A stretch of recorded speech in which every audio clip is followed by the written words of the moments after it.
Hey guys, this is Daiki.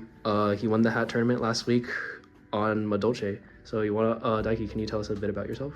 Yeah, well, I mean, I'm a first year here at UCR.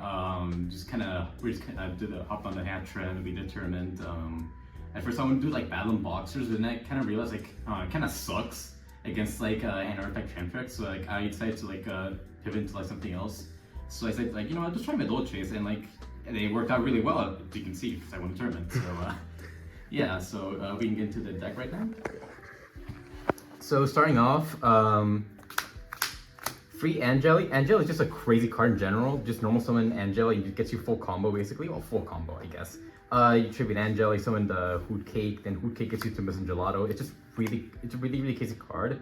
Another thing that can get people off guard is like if you tribute Angeli, whatever it summons, it's actually protected by battle, and that actually people will actually swing to like you summon like Hoot Cake.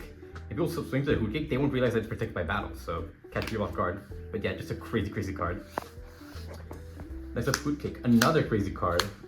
Just target a monster in the graveyard and banish it. Special, just Italy like a Madolche. It's also just really good in general. A little annoying is that it's 15, so it can't get hit by bottomless. Generally, if it gets hit by bottomless, well, that kind of sucks. But we do run measures against bottomless in this deck, so it's not the worst thing in the world. Another thing is I also vulnerable to DD Crow. Thankfully, nobody in the tournament really ran DD Crow in the main deck. I didn't see it that much. So thankfully, like, it worked out really well. So yeah, Hoot Cake will usually go into we run 2 copies in case we draw one. Just also generally good. This gets you to all your Madolche spells. You can switch to Madolche Trap if you already have the spell set up to just for the snowball advantage. This is really important to get because the spells basically are the things that give you infinite advantage for this deck. Basically, if you get the spell set up, you kind of just win unless they can get rid of the spells. But yeah, Madolche is just really good. Next up, 2 copies of the cat. The cat is what really brings the deck together because if you draw the cat alongside something like Hoot Cake or like Angeli, what you can do is that summon like the cat, then also especially Angeli, and then this gets you to not only Levier but also get Tiramisu on your turn 1, which is just crazy in general. So yeah, just really good in general. Free Magdalenes. This is just pretty standard. This just searches your Madolche. Really helps consistency. If you like kind of brick and you have a Magdalene, just roll Magdalene, get an Angeli, get your whole thing going on. It's just really good in general. Finally, we have a Chevalier. This is my tech card actually. This is not typically run. What I run this for specifically to run over things that are 21 attacks, so it gets over Shark, it gets over artifacts. It's just, it's nice to have, just in general. It has like a Doomfrog effect. It didn't really come up at all, but I mean, it's just generally nice to have something that can swing over artifacts. Some people run like the dog. I don't believe in the dog. The dog kind of sucks. Yeah. Next up, the non-Madolche stuff. Tumor Malio, because you want to have something in the graveyard for Hoot Cake, but all the Madolches have a gimmick where they shuffle back if they're destroyed by your opponent's card. So you kind of want to have something else you can summon, and then if it gets destroyed, you have follow-up for next turn with Hoot Cake. So Mermail is just a really good normal summon, and also important that it's an Earth. So that's why I run Mermail in Sympathetic Hands, because I run Ghost and Match in the side deck. So this one Earth, so it doesn't conflict with anything. So it's just like really nice to have. Something else that you can do is if you banish it with Hoot Cake, if you get it back with Levier next turn, you can get the special summon effect and pop back rows. Just really versatile card. Finally, the main for existence. 3 Maxi. Yeah, again, you just want to have monsters in the graveyard, so that's why you run like these hand traps. Maxi is just really good if you want to punish like someone spamming their artifacts. Like you want to get like a Beagle Tech thing, like a Beagle Tech play setup. This is you basically pot of greed off that. Or if they try to like do like a hand rush or like fire hand crash, ice hand crash, again this just punishes them like super punish. Yeah, I mean, yeah, it's good. What can I say? 3 DD Crow. Again, just a really versatile card. Again, it hits like pretty much anything that you need. So like if they like artifact ignition like their own artifact and the effect happens in the graveyard, just DD Crow that doesn't come up. A very important thing is that for something like Eclipse Fireman, like if they charge, they mill Eclipse Wyvern, you can DD Crow in response target the Eclipse Wyvern, and the Eclipse Wyvern will not trigger because it's not there at point of resolution. This came up like my game free, and that probably won me the game, honestly. So yeah, DD Crow is really good. And that's all for the monsters. So spells, 2 ticket, 1 chateau. These are what you basically search off Messengerlato. Ticket, basically, if a Madolche is shuffled back in the deck, you can search a Madolche monster. Really nice for getting your hand like unbricked. Like suppose that you just draw like, I don't know, like the Chevalier doesn't do anything by its own. You can set it, and then when it gets run over, Chevalier effect, shuffle back, then ticket effect activate, then you can search your things that actually get your game plan going, like Angeli. Chateau is like an interesting one. It has a little bit of annoying effect, but like on activation, it shuffles all your Madolches engraved, which can have some anti-synergy with like Hoot Cake. But it's fun because you can still activate, it still activates ticket, and it also boosts your images by 500, which is again really important. That's like you basically win the game with this. This is like a yummy use a minion for the deck. Another really important thing is that if a Madolche is shuffled back by a monster effect, you can add back to your hand instead. This is what gives you infinite advantage to this deck. Like if you like set Angeli, then like they swing over, it's like okay, we'll set Angeli back. Like if you do like a Madolche rush, right? Just bunch of Madolches, then differential, like if you don't care, just back to your hand. It's just really, really good. Another important thing is that this also triggers off Tiramisu. If Tiramisu attached to shuffle back in the deck, just add it back to your hand, and you just never lose card advantage. Yeah, really good. For the other spells, Dark Hole, it's just Dark Hole, it's good. Just wipe a board. I mean, it's pretty self-explanatory, right? 2 Instant Fusion. This is a little bit of a late addition. Actually, shout out to Cleo's TCG for finding me the Instant Fusion targets for this. Yeah, this is a bit of a late addition because like typically what happens with Angeli is that you do like the whole Angeli thing, and then you just kind of end on like this Gelato Hoot Cake, which isn't like bad, but if you have like Instant Fusion, you can convert into like a rank 3 or rank 4 play, which is just nice to have in general, honestly. Yeah, again, our execution targets are also Earth for Gozen. That's all the spells I run. I don't really run like MST in the main deck.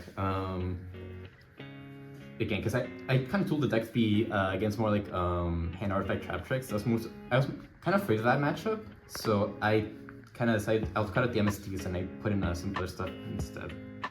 Madolche Palooza. This is a funny one. Basically, like Soul Charge for this deck, I mean, just like flip it up, some like spam Madolche on the board. It's kind of wasted a game to get to resolve, unless they got like something crazy. Yeah, it's just some Madolches. It's good. $5 card, by the way. The bottomless, these are your targets for Vermelio. Again, bottom is just really good. Trap Trick, Trap Hole is just good. Also, it's good against like artifacts also. They try to like summon and then try to do their effects, just flip this up and it's like nothing. Free Breakthrough Skill. This was a very, very late addition to this deck, like pretty much the day before the tournament, right? These used to be like MSTs. I decided to swap it up for Breakthrough Skill because I decided like, well, I'm gonna expect a lot of hat more than anything that has like a lot of back row. Because MSTs are there because like when we were first doing that hat thing, there were certain people that like asked for free skill drain, right? Not naming any names. But yeah, I said like, you know, it's better to have Breakthrough Skill because again, it's just really, really nice to have. Like for example, if they like artifact ignition you during your turn, they pop one of your Breakthrough Skills, then you try to do any of the artifact plays, you just banish it because it's your turn. Artifacts need to play during your turn, and this basically just like 2 negates during your turn. Or you can do 1 during their turn, 1 during your turn. It's really, really versatile.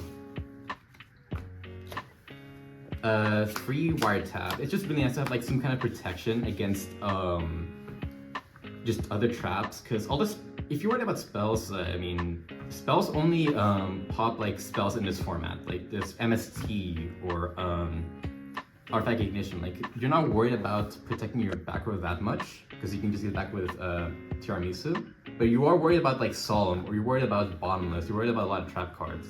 Wiretap just gives you some insurance, which is really nice.